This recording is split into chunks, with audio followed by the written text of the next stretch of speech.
Welcome to this presentation. My name is Samson Omale, and I'm making this presentation on the topic creating an enabling ecosystem for economic development and economic competitiveness. This presentation is made for the International School of Management. We are going to look at this topic in two parts. Part one, we look at the economic development and the theories that propagate or promote economic development. We'll also look at part two, international trade and supply chains and the various ecosystems that brings about international trade. We'll look at the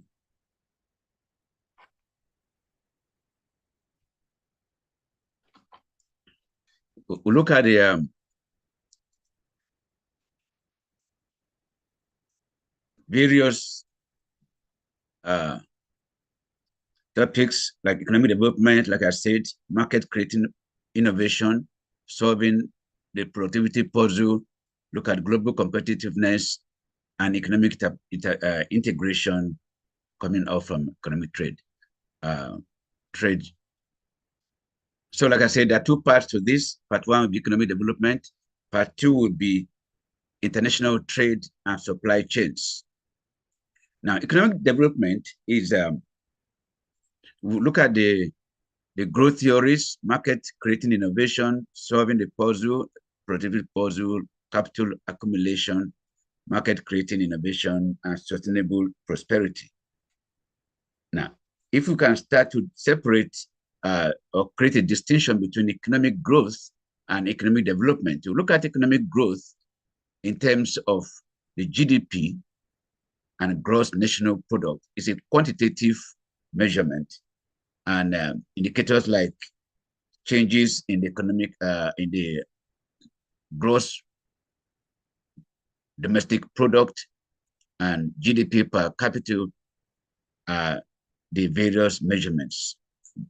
For example, if you see that the GDP growth rate for a country like India between 2015 and 2019 was averaging 77%, it is the progression of the growth of the economy. We can look at the global economic growth trends for 2011, 2013. Look at it for the G20 economies, the various growth rates averaging from 0 to 0.5 to 6.8, India being the highest. Then if we look at economic development on the other side, it deals more with the overall well-being of the people in a country. And the measurement is qualitative in this case, looking at education, health, social indicators, human development index. What are the features of economic development, the things to look for to see whether they are going, where there's economic development, whether there's overall improvement in overall welfare of the people? Look at the literacy rate, infrastructure, internet access, academic level, access to good quality housing, people shifting from agricultural rural areas to the urban industrial areas, then service sector. Then look at the standard of living generally within the country. And they manifest in various ways. So look at the multidimensional nature of economic development. Number one, look at the key aspects, including reducing widespread poverty, raising living standard, reducing income inequalities, increasing employment opportunities, and so increases in physical capital, looking at the sources of economic growth in less developed countries, increases in physical capital, investment in infrastructure, increases in human capital development, education, and training, example, South Korea's investment in education in the 60s and 70s helped to transform it to what it is. We're going to look at a case study specifically on South Korea later on in the presentation. Development of and use of new technologies, use of mobile banking technology, like in Kenya, the M-Pesa has transformed access to financial services for millions in Kenya. Look at institutional changes. Strong institutions such as legal system, property rights, and efficient governments are crucial for sustained growth. Botswana, for example, has been having a stable governance and prudent management of diamond resources, and that has supported the consistent economic growth in that country. Now, what are the concepts, the theories that help for us to understand economic development? So these are the economic theories, what I call economic theories in this first part of the presentation. We're going to look at some of them. If you take the solo growth model, now it talks more about the outside influence, the exogenous influence of economic growth, and it analyzes changes in the level of output in an economy over time as a result of changes of the population growth rate, the savings, and the rate of technological progress. So development of the economy works in collaboration with the growth rate of the population, whether they're going down or they're going up, whether they're healthy or not, and also rate of savings. Is it increasing or decreasing? Rate of technological progress. That's mainly what the solo growth model talks about. Assumptions like diminishing returns to capital and labor. Capital accumulates through investment. They believe that its level of stock continually decreases due to depreciation. And implications, we'll take one or two of them. There's no growth in the long term. If countries have the same population growth rate, savings rate, and capital depreciation rate, then they have the same steady state.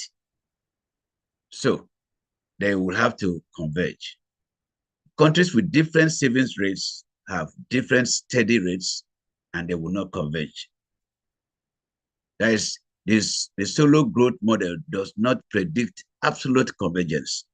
So when savings rates are different, growth is not always higher in a country with lower initial capital stock.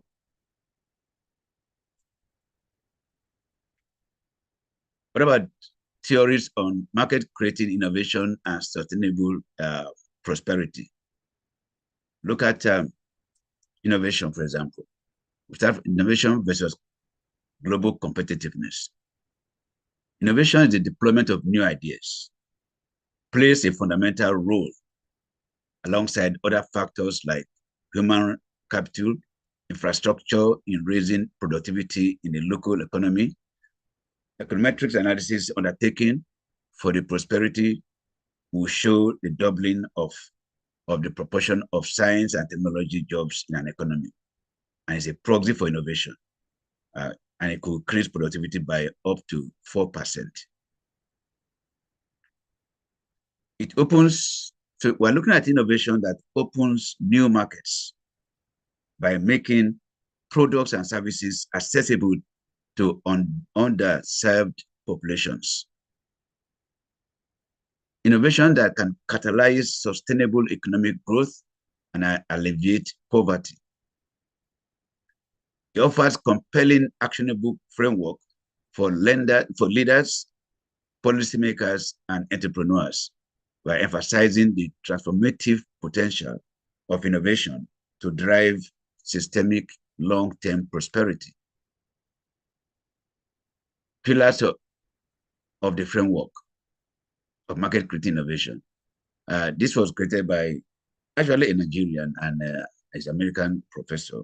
And they talked about targeting non-consumption, leveraging enabling technologies, creating a new value network ecosystem, fostering emergent strategies, championing bold executive leadership, adopting the pull strategy for sustainable development. Now, there's the paradox. Does technological innovation slow down, or the solo paradox, does it slow down productivity or does it increase? So you look at technology innovation ought to be accelerating productivity growth.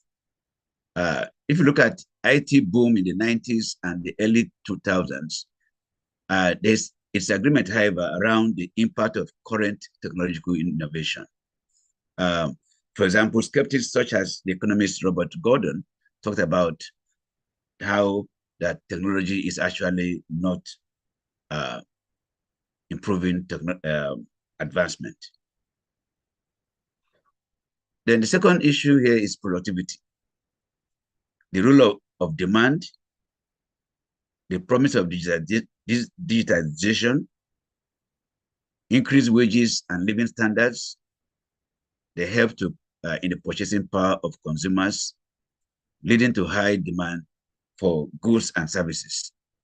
Slowing labor productivity growth versus aging economies, capturing the productivity potential of advanced economies may require a focus on promoting both demand and digital diffusion, in addition to more additional or traditional supply side approaches. Maturation of global supplies. Now, when the global supply chains have matured, as for example, China's integration into the global arena, impact of recession and liberalization can cause supply to dry up. Past globalization and restructuring of supply chains that accompanied it could have boosted productivity growth by increasing exposure to foreign competition. So look at imported goods can also help to enhance the quality and variety of goods that companies use in production process. Supply chains have their own benefits. Number one, it can help poor countries to start manufacturing goods for the global market for low cost and existence of raw materials. Helps companies create new or better products. The risk effect of natural disaster like the 2011 floods in Thailand, the regulatory risks, multiple regulations and agencies in the US, for example, for manufacturing of pharmaceuticals, there could be rules for the importing of the raw materials and also various regulatory agencies that will have to approve the testing and all that, and that will delay or bring a stop to the supply chain. These natural disasters like fire, flooding, they all can stop supply chain. But of course, there are benefits to it, as we have seen, that it can help poor countries to begin to manufacture goods that can be exported to the global market. Another theory is the hollowing out of industry and a shift to service and public sector activities. This can help develop an economy. There have been a structural shift towards service industries such as healthcare, education, and away from manufacturing. These are services rather than products itself, and they're fast growing in advancing economies. Many of these services industries are characterized by low measured productivity levels and growth. Slowdown in the global trade, maybe as a result of recession in certain parts, winning of trade liberalization, especially with the protectionist stand of the current American government, for example, can slow down global trade. The new Trump administration wants to put tariff on so many goods from China and its neighboring country of Canada, and this can really slow down global trade. Global supply chains have matured as China's integration into global trade. China has been the world manufacturing factory over the years, and there's much you can take, and that can slow down trade as well. People have argued that past globalization and the structuring of supply chains that accompanied it could have boosted productivity growth by increasing exposure to foreign competition. In addition, imported inputs can help enhance the quality and variety of goods that companies use in the production processes. So if you look at how to improve economy, how to promote demand and digital diffusion. One way is if you promote sustained demand growth, for example, by focusing on productive investment, such as fiscal priority, growing the purchasing power of the low-income group,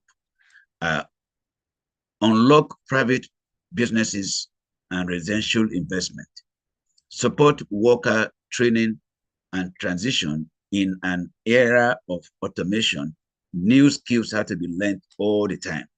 So beyond the traditional supply side approaches, policymakers need to focus on promoting demand and digital diffusion. If this happens, it could unlock productivity by a growth of 2% a year over the next few years. Other side of it is to promote digital diffusion by digitizing public services, invest in digital infrastructure, ensure global connectivity for all, and clarify regulations and standards for those technological entrance into an economy. So this should be able to help develop an economy. Also, if you look at the demand side, the long-term demand leakages could act as a drag on productivity and may be further amplified by the digital diffusion we just discussed. Consumption leakages due to weak productivity growth and slowing workers' growth, partial diverging of real wages from productivity due to declining labor, rising inequality impacting consumption, and the digital may amplify labor shares declining and inequality displacing worker into low-wage jobs. Investment leakages. So these two leakages, consumption and investment, can bring about a slowdown in economic growth. Another thing that can have impact on economic growth or development is changing industry structure and dynamics, declining business dynamism, increasing concentration of businesses and growing divergence between leaders and laggards.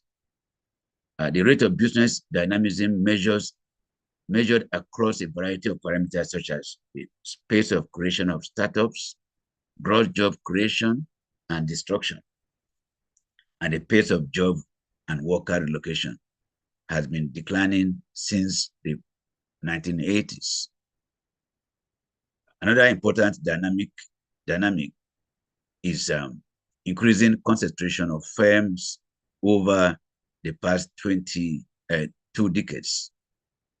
Secular stagnation refers to the weak demand in an era of ultra-low interest rates. Some economists explain weak GDP growth and slow productivity growth in the context of the state of the macroeconomy.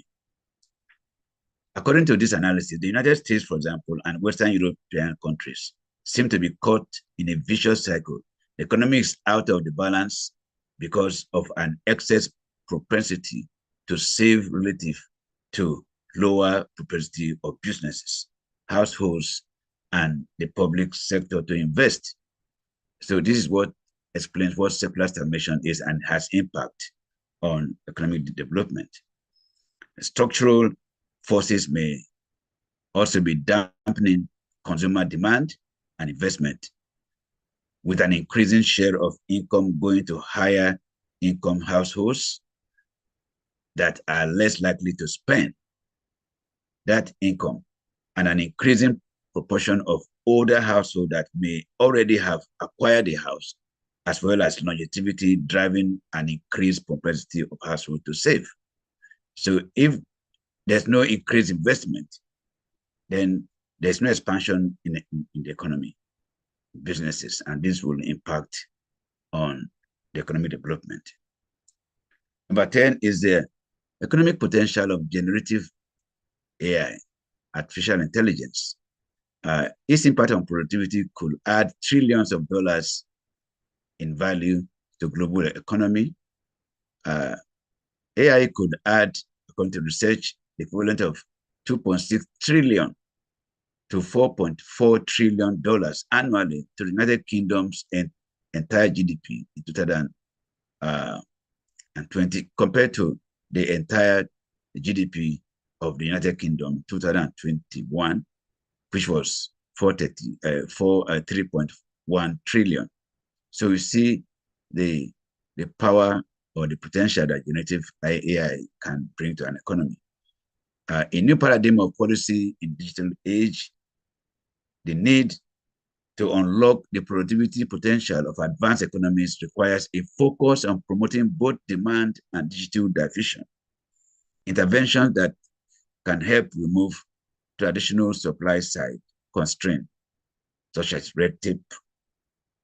So to incentivize broad-based change, companies need to be competitive, put competitive pressures to perform better, a business environment and institutions that enable change and creative destruction. And of course, access to infrastructure and talent. Yet, additional emphasis on digital diffusion and demand is warranted. We'll look at a case study of South Korea.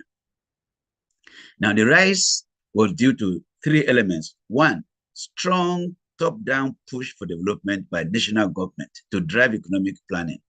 There's a top-down push. So the direction and the force is coming right from the top. Number two, highly diligent and educated workforce that made strong bets that their tomorrow and tomorrow's future generations will be better than today. That kind of psychology helped them to advance quickly. Also, highly entrepreneurial corporate sector that refused to take no for an answer. They were able to take great risks. And of course, this has been successful and has a unique model for growth and the propensity that over the last few decades transformed and catapulted many of South Korea's corporations as well as industries into global levels. So what will it take for South Korean corporation to create values over the next decade? Ability to grow fast. They can do that because that will help, because this is not known to be early adopters.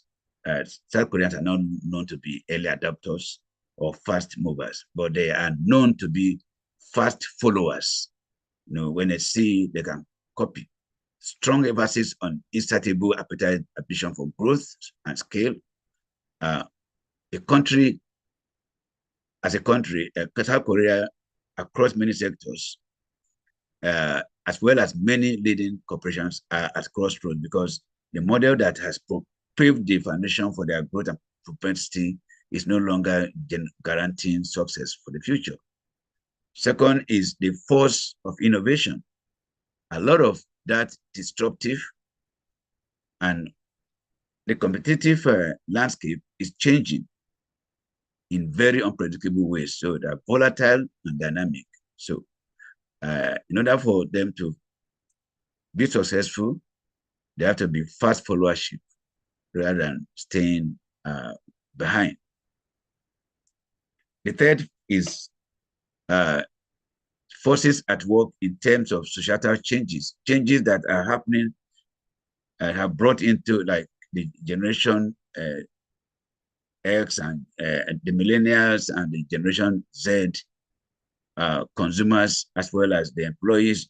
Changes in these areas have to be looked into if they have to advance in the next movement of growth. So what will it take for Korean corporate to create values in next decades? Ability to grow fast, strong emphasis on insatiable appetite for ambition, for growth and scale. Like I said, competitive landscape is changing. So they have to look at those challenges.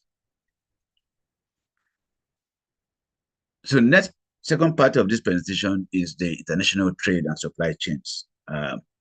Look at international trade, absolute and comparative advantage. Look at economic integration, agreements, which is agreement between two countries, globalization. So economy is agreements, economic integration is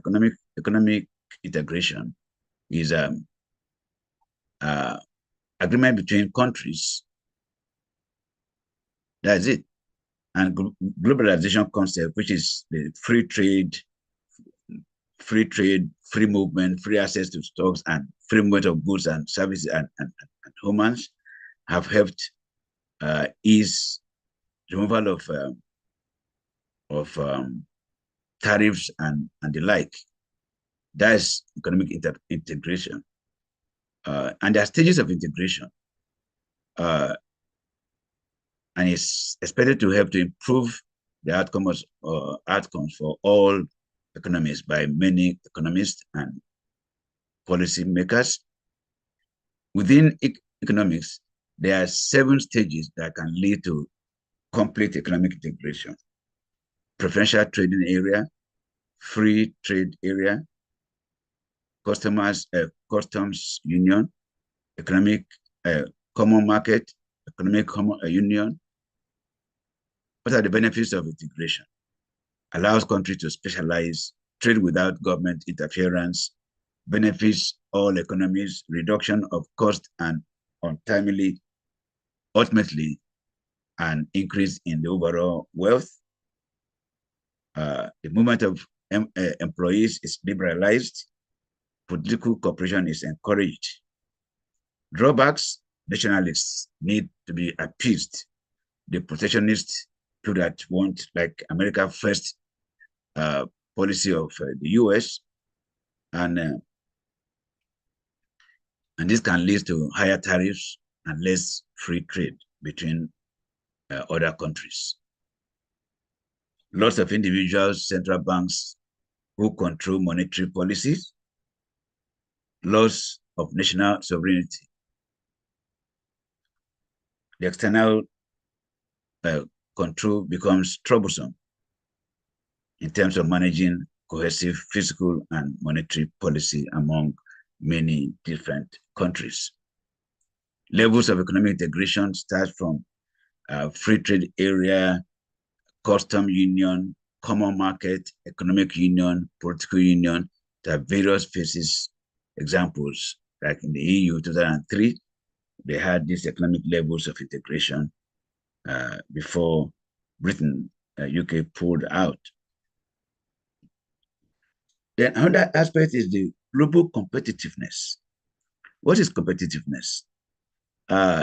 It's a highly comprehensive index that captures the macro and macroeconomic foundations of national competitiveness.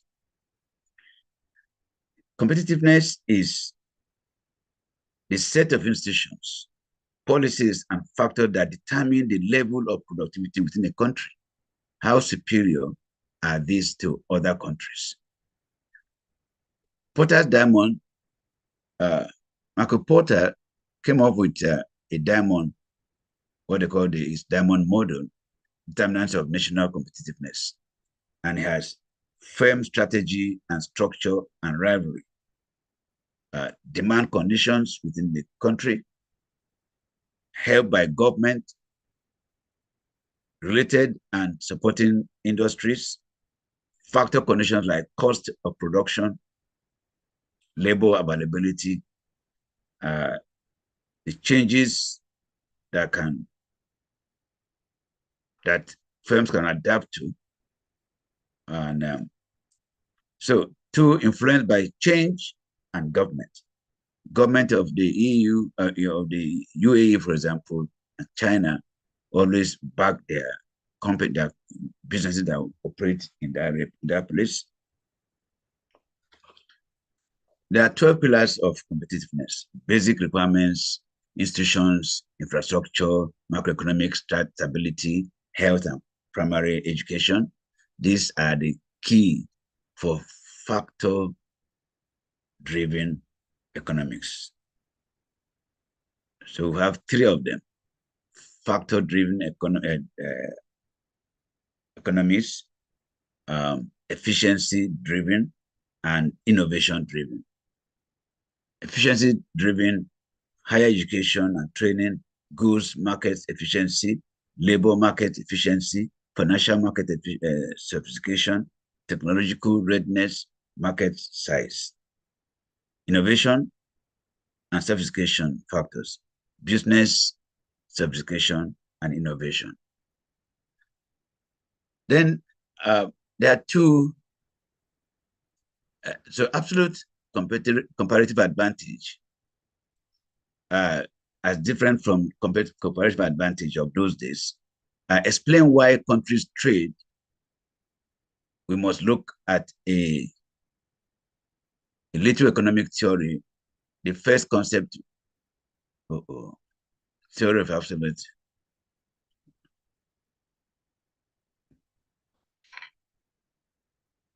We look at it will be called theory of absolute advantage. Absolute advantage is if a country has the absolute advantage in the production of a good or service, means it's the most efficient. Competitive advantage of nations. Absolute advantage. National prosperity is created, not inherited. You have to create it. Absolute advantage. The abilities of companies and nations to produce goods and efficiently are the basis for absolute advantage. Absolute advantage is accomplished by creating good or service at a lower absolute cost per unit, using lower units in a more efficient process. Countries tend to avoid producing goods and services with little to no demand. So, national prosperity is created, not inherited, like I said before. Absolute advantage is recognized by lower cost, access to supply of resources, large pool of capital. Japan and Italy both produce automobiles. So if Italy can manufacture higher quality sports car with greater profit, then Italy is said to have an absolute advantage in that industry. On the other hand, Japan may devote limited resources and labor to electric cars or other industry to enjoy an absolute advantage rather than trying to compete with Italy's efficiency. Comparative advantage: when a country or business has multiple resources to produce various goods and services rather than focus on one product, it may look for a comparative advantage. Comparative advantage explains why companies, countries, or individuals benefit from trade. The opportunity cost of a given option is equal to the forfeited benefits achieved by choosing an available alternative in comparison. Absolute advantage refers to a country's ability to produce more goods of a service with the same amount of resources as another country. In simpler terms, a country has an absolute advantage if it can produce a product more efficiently than the other. Key points. This is studied by Adam Smith in his book, The Wealth of Nations, focuses on productivity and efficiency in production. If one country specializes in goods where it has an absolute advantage, global production increases, benefiting all trades and countries. Absolute advantage, country can produce 10 tons of wheat or 5 tons of cloth using the same resources. Country B can produce cottons of wheat or 2 tons of cloth with the same resources. Absolute advantage. Country A has an absolute advantage in both wheat and cloth because it produces more of both goods compared to B.